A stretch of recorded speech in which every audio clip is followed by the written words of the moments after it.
Welcome to In Studio. I'm Jay Daniels. Our guest this week is the esteemed pianist from Nashville's jazz scene, Beegie Adair. Over the years, she has released a number of popular albums, including Swingin with Sinatra, A Time for Love, and The Good Life. Her latest is a meeting of jazz, swing, and country.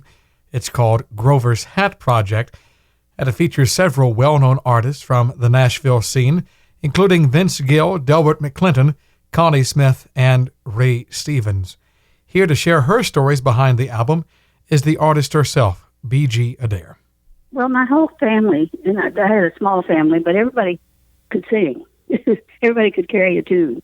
And my dad he could play fiddle and mandolin and all kinds of things that had strings, but he preferred guitar, so he was mostly a guitar player.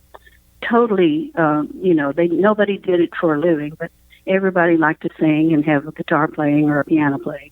And my mother came from a larger family, and she had two sisters, and they sang together, and they liked the big band stuff, the 1940s, Glenn Miller and Artie Shaw and Woody Herman and Stan Kenton and all that stuff.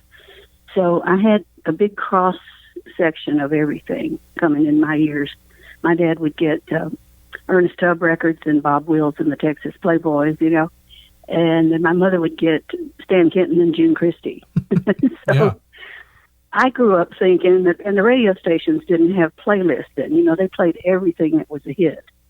So you'd hear Frank Sinatra, and then you'd hear Jimmy Wakely, or Cowboy Copas or somebody, and then you'd come back and hear, big band with Helen Forrest or something. And so I just grew up thinking all of it was good.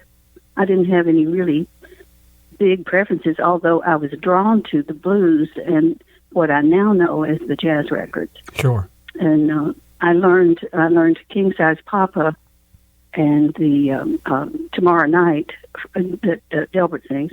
I learned those from blues singers that were big in the 30s and 40s. And when I was a kid, I really responded to those particular two songs. And I don't know why. I guess now I do.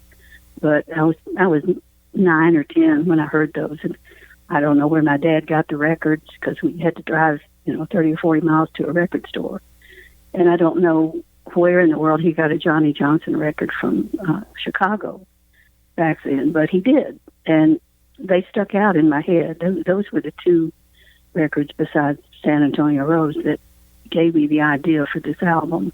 Much of your audience comes from a jazz background, and primarily that's what we've heard from you over the past few years with a number of tribute albums for Nat Cole, the Beatles, Elvis Presley, a number of great artists, and I've enjoyed every one of those recordings. Jazz has been a fixture in your life. It's played an important role, and you've made a wonderful career around it. And yet, those songs that you mentioned from more of the country and western swing background, those have always been with you. So after recording so many jazz albums over the years, what more or less led you to be inspired to begin work on what we call Grover's Hat Project? Well, all along, before I started recording for the label that I'm on, Green Hill, in 98, I was, for the 20 or 30 years before that, I was doing studio work in Nashville.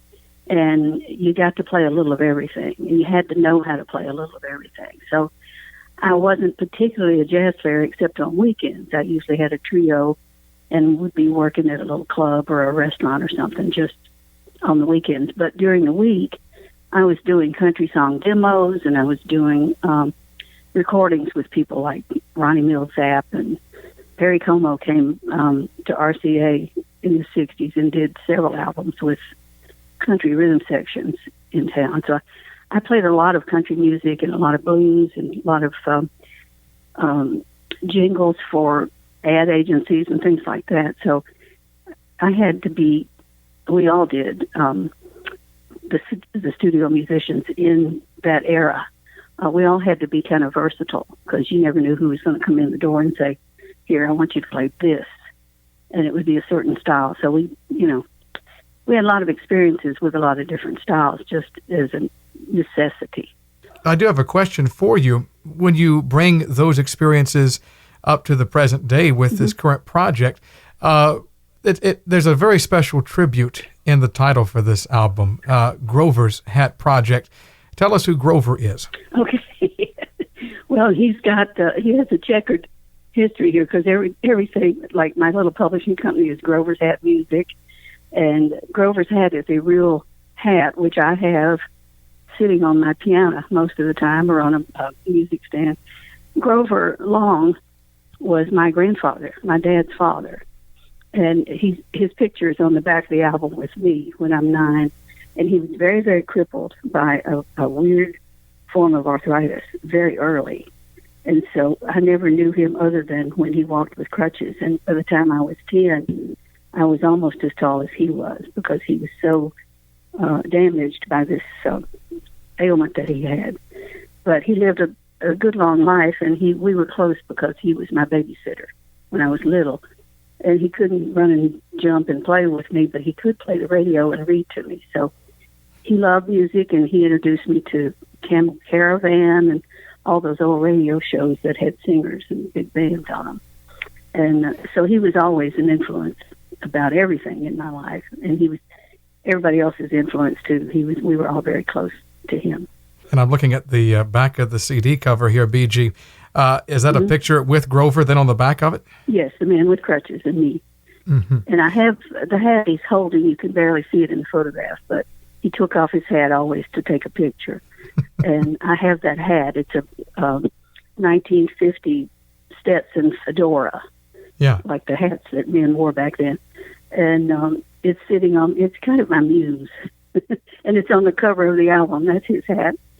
So if I'm running out of ideas, sometimes just for a lark, I stick the hat on top of my head and see what happens, when I'm playing or practicing. Yeah. And have you ever had osmosis from the hat where ideas do come from that? Well, I think the ideas really come more from my background with my parents and grandparents, but it's nice to think that it comes from the hat. Oh, sure. It's kind of a fun joke. Right, a way to reiterate that sort of something tangible.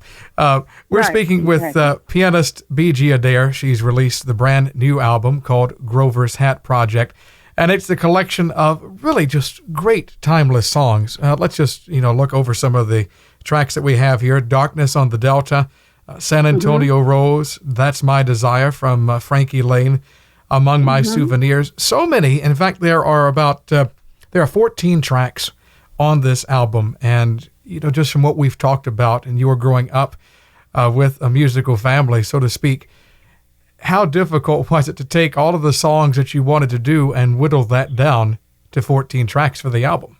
Well, I really picked out the ones that we played a lot and the ones I knew to be favorites. Among My Souvenirs was my mother's favorite song, and I had never heard it, but she would sing it around the house. And she knew all the words and everything, and she had really good pitch. So over the years, I heard her sing it so much that I wound up knowing it sort of in my head before I ever heard a recording of it.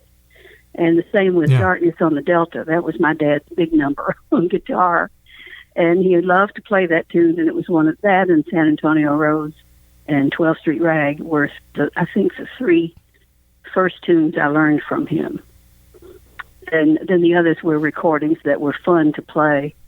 One of the things that King Size Papa did for me, and I save souvenirs. I'm a pack rat about things like that. But I had a little toy piano that went into a dollhouse, a little tiny thing about 4 inches wide, and I had paper dolls. And one of my things at night after supper was my dad would play records, and he had this record of Julia Lee and Her Boys, which was she was about a 1930s and 40s singer, very popular. And he had a recording of King Size Papa, and it was like a jump blues kind of thing, as you heard on the track. But so I would pretend that there was a nightclub, so I'd put the piano down on the floor in front of the recordio, and I'd get my paper doll, and she would have a long, flowy dress on, and I would set her at the piano. And then my dad would put the needle down on the track and play the song for me. And I was just imagining this whole scene of a nightclub with guys playing and stuff. And so I used it as a toy. but I never forgot that song. So that's the kind of stuff that went on in my head. So that's what came out when we were looking for the list of the songs that I wanted to do. So it's just kind of a hodgepodge of memories and different things. Got a man that's more than 8 foot tall, 4 foot shoulders, and that ain't all. King size papa, he's a king size papa. I take the door off the hinges when my baby comes to call. If I knew these people, I knew the singers by their voices, you know, Delbert and Connie Smith and Vince Gill and all those things. And Ray Stevens, I worked for him for about a year back in the 80s, and he has a wonderful baritone voice, you know, when he's not doing comedy. And I knew that they could do things that were out of their wheelhouse. So I wanted them to do things that they had never sung before. Yeah. And that's why the difference in all the tracks and everything. And so it worked out really well because every one of them are all really good musicians and have great ears and great style. So I just wanted to see what would happen if I produced something that was a little unexpected. And there's a certain chemistry, not only among the musicians on the tracks, but also the vocalists who do work with you, like Vince Gill and Ray Stevens and others. And it really is a wonderful thing to be able to hear. And not only do you have these tracks from the past, but as I understand it, there are also 2 of your own compositions on the album as well. 2 of them are, yeah. The Honey Come and Dance With Me was, I planned it it just kind of came out. The way I planned it was just a Western swing tune. And Kenny Sears, who's with the Time Jumpers, is singing that and playing the fiddle solos on it. And the other one that I wrote is Someday Soon, Sweetheart. And Carolyn Martin, who is a fine, well-known Western swing singer from Texas, is a friend, and she was in town, and we coordinated our schedule with her and got her in, and she put a track on. I think she did it in one take, and got that record out there. Those 2 songs were written by me for a stage play several years back that I worked on briefly, and we didn't. I think we used one of the songs in the play, but we didn't the other. And I just had them in my list of things I'd written, and I kind of wanted to bring them out because they were both written about my family. About the Someday Soon is written about the blackouts in World War II. It's a kind of an allegory about when the lights come on again. And Come and Dance With Me was a remark that my dad said when I asked him how he met my mother. He said she was a waitress at the hotel where he got coffee every morning. And he asked her out to dance one night, and they just stayed together ever since. Oh, honey, come and dance with me. I'd like to keep you company. You know you suit me to a T. So, honey, come and dance with me. Oh, honey, got my 2-tone shoes, 2-stepping out to the blues. With you, I know I just can't lose. So, honey, come and dance with me. I love hearing these stories, and I know that there are many more to share. But I will say that you and Monica Ramey are going to be actually coming to our neck of the woods, to New York's Birdland Theater in March on Wednesday the 13th through Saturday the 16th. Mm-hmm. You come to the area fairly regularly these days. Yeah, we do. It took a while in my career to get to both Birdland and Carnegie Hall. It's true. You have to practice.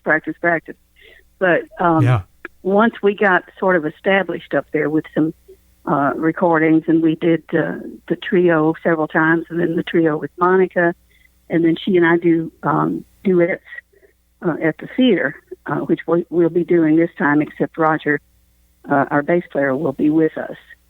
So it'll be a kind of an informal trio. But they're very good about calling us, and they treat us so well. I think Birdland is definitely one of the most wonderful clubs to play in ever. It's quiet, and it's well run, and it's cordial, and people love the music, and we love the people. So it's a win-win. Well, we're looking forward to seeing you and Monica in person at Birdland just in the next few weeks, coming up very quickly. And in the meantime, I know that you've been getting some rest lately from a busy schedule, but getting ready to hit the road again. And just want to say thank you for the music and for this wonderful new release. And especially thanks for taking the time to drop by and say hello to us. We greatly appreciate it. Well, thank you. You've been very kind, and I'm thrilled that you're enjoying the record, because I wanted everybody to just listen to it and get a smile on their face. It's supposed to be cheerful, and I think it is. Trust me, I've been smiling a lot when listening to this album, BG. Yeah. So there you go. Okay. Beegie Adair, our guest on In Studio with yours truly, Jay Daniels.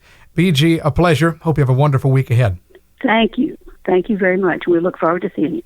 The album is called Grover's Hat Project, and it's available now through your preferred music vendor. As we mentioned, BG and Monica Ramey will be coming to Birdland in mid-March, but they will be traveling throughout the country in the coming weeks. For more information on their concert schedule, visit beegieadair.com.